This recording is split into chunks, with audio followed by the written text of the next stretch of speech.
بسم الله الرحمن الرحيم رب زدني علما. So the next thing, we will try to set up the lab here. Now, while you're setting up the lab, if you're doing on your own, either you'll be using EVNG or the GNSC, doesn't matter. You can still use that one. And what the prerequisite, you need to have the iWAS V image with L2. That's something you need to have. And again, check the playlist on the GNS3 or EVNG and how to upload these images. And of course, if you check the Google Drive, which is shared, you will have the links from where you can download the images and you can upload that. Okay, so I assume you already know this. If not, you can just go through and upload that. So here, I assume that we already have these images uploaded. I'm going to show you on the EVNG here right now, but it's going to be similar in the GNS3 if you are doing. Just you need to add the device, slightly different if you know. So I'm going to add the node.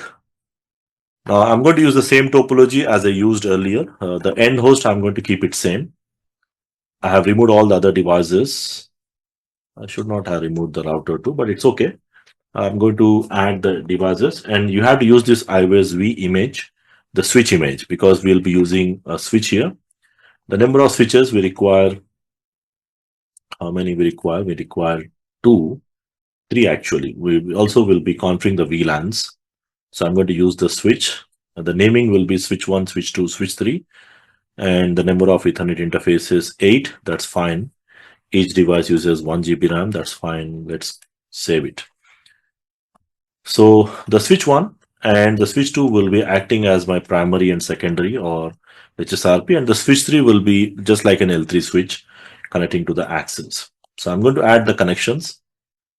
Now connections, just remember the connections, how we do it. I'll try to stick to the same ports. I'll try to stick to the same ports as much as I can because we don't have the similar kind of ports here. So I need to just see which ports I can use. G0 by 0, 1, 2, 3, G0 by 0, 1, 2, 3. Okay. So I'm going to simply connect all G0 by 1s, G1 by 0, connecting to these devices, the G1 slots.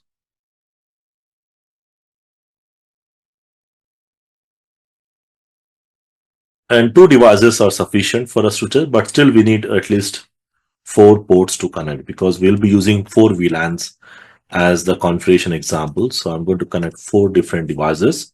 And the end devices, we can either use the VPCs to make it simple.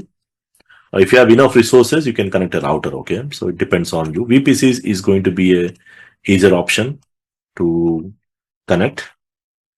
So I'm going to connect 4 different VPCs. That's fine. One is router. That's fine. 4. VLAN 10, VLAN 20, VLAN 30, VLAN 40. They all will be using different subnets. And that's the LAN connection. So coming back to the WAN connection. So I'm going to add one router. The router or the iWAS router. Or you can use this as well. The iWAS V is going to be a stable one. So 4 ports will be sufficient. The router, let's make it as a router 2, which will be used here. So I need the router 2. Now the router 2 will be simulating my ISP and the internet. Okay, so we'll try to connect the ports. The first will connect between the switches. So I'm going to connect from switch 3 will start. From switch 3, I have these ports G0 by 0. I'll stick to G0 by 0, connecting to G0 by 0 on both the sides.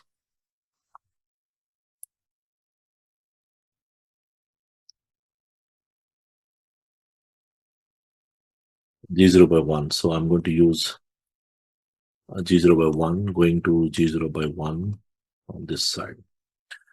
Okay, let me just use G0 by 2 on the other side to make it easy to identify.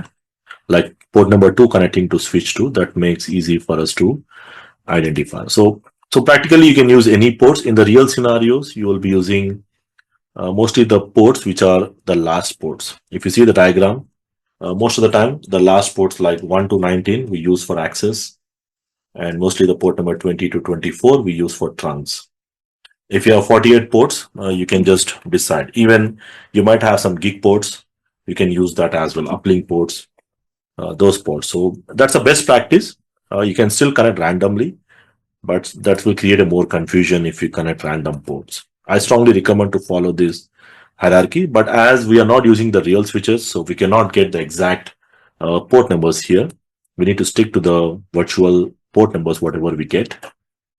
So I'm connecting port number 1 and port number 2 on these sides, and I'm going to connect G0 by 0. G0 by 0 I'll use for the router. So this side it is G0 by 1, G0 by 0. And then we'll be connecting on both the sides, assuming both the sides are using the ISP, and connecting to G0 by 2. Okay. And then the loopback interfaces, no need. We just create the loopback interfaces on the router 2 for testing out. So the same scenario, if you see, we just try to implement the basic things like just replacing the HSRP configurations with L3 switches with multiple VLANs. We'll try to do it. Okay. Now the next part is we'll also do the basic initial configurations. So I'll change the port numbers, what we are using here. Basically here I'm using port number G0 by 1 and G0 by 2. These are the port numbers which are been used here. And I think this side I'm using G0 by 0 and G0 by 0. Because when I'm giving the IP addresses, it has to be very clear for me while doing the initial configurations. So always write down the port numbers. And if you want to add one more link between switch 1 and switch 2 as a trunk link, we can also add that. Even though that's not mandatory, let's add that, assuming that we also have a cable connecting between switch to switch. So all these connections, I'm going to do it before I start. Let me see what are the ports available. So I do have the ports available here. I think I can use the G1 by 0, G1 by 0. So most of the time I recommended to use the same ports on both the sides. That will also a little bit easier for identification, but all the time it's not possible. Okay, so that's something might not be possible all the time. And the next thing, G0 by 1, G0 by 2. Okay, this side I'm using G0 by 1 and this side I'm using G0 by 2. Okay, so writing down the port numbers makes our job easier. And on the access ports, this side I'm using G1 by 0, G1 by 0, 1, 2, 3. These are the ports, G1 slot I'm using here. Okay, normally you will not have different slots in the real switches. In the real switches, the numbering is totally different. Okay, so this is my topology setup. Now what I'll do is I need to simply go ahead and start the devices and start the initial configurations as well. Okay, because the devices, they don't have any of the initial configurations for the testing. We have to do the similar kind of configurations as what we are doing in our lab. So if you get back to the configurations, what we have to do. Now here the HSRP, the first thing we will be creating the VLANs. These are all the prerequisite things we have to do. Okay, we have to create the VLANs, we have to assign the ports, we have to configure the trunk links, the VLANs we have to create and assign the ports in the VLAN, and then configure the trunk links. And additionally, we have to configure the access on this as well. Okay, let's see one by one. Okay, because these are not the exact configurations, but what we'll do is we'll try to summarize the configurations and start one by one. Okay, so this is how we are setting up the topology. That's the first part. And what we'll do, we'll divide this into two parts. The second part will be doing the initial configurations. And the third part will do the actual HSRP configuration and verification part. Okay.